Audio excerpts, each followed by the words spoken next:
Chapter 21 Legend of Mushakavahana Avatara. Om Shri Ganeshaya Namaha. Mudgalacharya said to Daksha, seeing Asura Mayakara, Gananayaka was happy. He mounted Mushaka and advanced for battle. He was armed with a weapon in each of the four hands. Seeing Vigneshwara, Mayakara commanded his Asuras to kill the Devas. Arrogant Daityas fiercely attacked Devas with a torrent of weapons and astras. The barrage of weapons was indomitable and resembled an outpouring from a dense cloud. Seeing them, the Devas too became enraged and counterattacked the Daityas.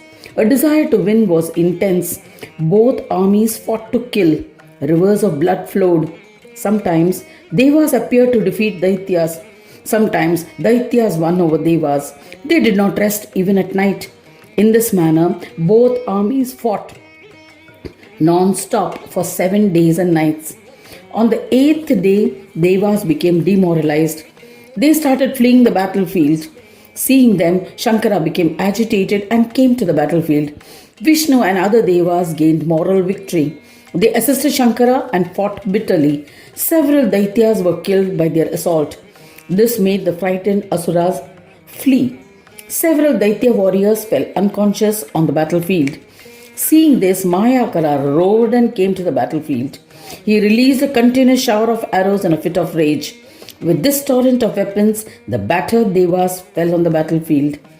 O Prajapati, he released the Agni Astra on Shankara. With the impact of that Astra, Shankara was injured. Other Devas too ran away in all directions. Some were charred to death. Seeing his valiance, the mighty Mushakavahana appreciated Mayakara and came to the battlefield. An infuriated Daitya king looked at Mushakavahana and started laughing. He spoke like an inebriated person. O Vignesha, why have you come to fight me?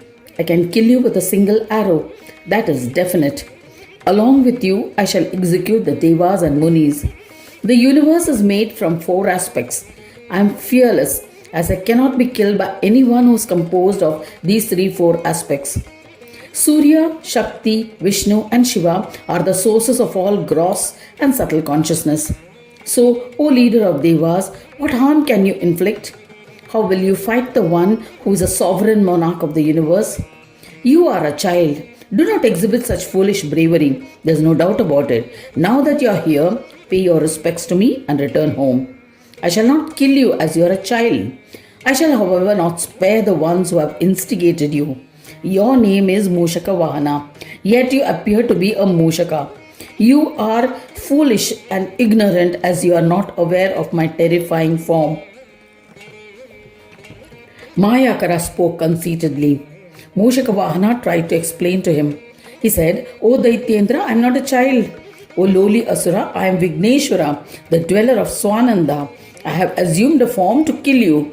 I am devoid of the 4 aspects. Hence, I will be the reason for your death. There is no doubt about it. O foolish Daitya, this child shall now exhibit his prowess.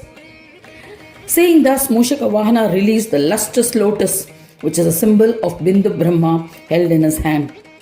Seeing the brilliant lotus approach him, Mayakara tried to catch it. He was proud of his capabilities. He was able to grab it, but the lotus escaped his grip and sliced his throat, killing Mayakara instantly. After killing the Asura, the lotus returned to its master's hand. All Asura warriors were astounded. They could not understand how their invincible king could be killed. His body looked the same as before. There was no sign of having been inflicted by any weapon. The Daitya king had been filled with pride. He thought he was invincible, but ultimately fell dead. One effulgent form arrived on the battlefield and destroyed the other. The Daitya king was killed without any weapon. Daityas were terrified by this event and escaped to Patal. Devas were overjoyed. They celebrated their victory. They offered pranams to Lord Mushakavahana. Munis, well versed in the precepts of Vedas, worshipped him. With palms joined in reverence, they sang their praise. They extolled, to the one who lives amidst all and enjoys all pleasures, To Ganesha, to Mushakavahana, we bow to you. To the Lord of all Lords, to Lambodara, we bow to you. To Vignanayaka, to Paramatma, to the one who destroys obstacles of his devotees, to the one who creates obstacles for non-devotees, we bow to you. To Heramba, the beloved of his devotees, we bow to you. To the one who resides in Swananda, to Paresha, we bow to you. To Mahodara, to the most supreme worshipped one, to the one who is worshipped by all, to the one worshipped foremost, to Vakratunda, we bow to you. To Trinetra, the three-eyed one, to the four-armed one, to the one who carries the lotus, we bow to you. To the one mounted on Mushaka, to Jeshta Raja, the supreme monarch, we bow to you. To the boundless one, to Ganadyaksha, to the one with ears like winnowing fans, to the divine Brahma, to the form of Brahmas, we bow to you.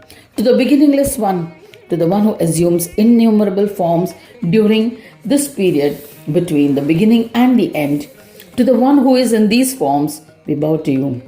To the son of Sesha, to the son of Shiva, to the son of Parashara, to the one who is the mother and father of all, to the Lord of Brahmas, we bow to you.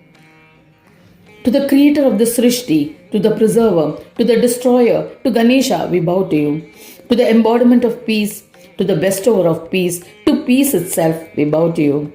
To the one who is with immeasurable virtues, how can we extol you? O Ganadisha, bestow your grace on us, we bow to you. Extolling him thus, Devas and Rishis offered pranams to him. Mushakavahana was pleased with their praise and said happily, the stotra which you have sung in my praise will bestow everything that is wished for. I was enticed by your devotion. I shall fulfill all your wishes. I shall be subservient to anyone who reads or listens to this stotra. I shall bless him with children, grandchildren, and liberation. O Devas and Rishis, ask for a boon. I shall grant it. Devas and Rishis said, O Ganadisha, we are extremely happy that you have performed the mighty feat of killing Mayakara. Now what more can we ask of you? Yet, if you wish to grant us a boon, grant us steadfast devotion that will confer peace, and we will be forever grateful to you. Ganesha said, Tathastu, and disappeared. All Devas suffered anxiety due to separation and returned to their abodes fearlessly. All Munis returned to their respective dwellings extremely happy. Rishis and Munis once again began performing all their routine yajna karmas. Sesha became extremely distressed on losing his son and fell unconscious on the ground. Ganesha manifested instantly in his heart. He said to the Lord of Serpents, Install my idol and spend the rest of your life by performing its puja. This kshetra that you have established will become famous in Patal Loka.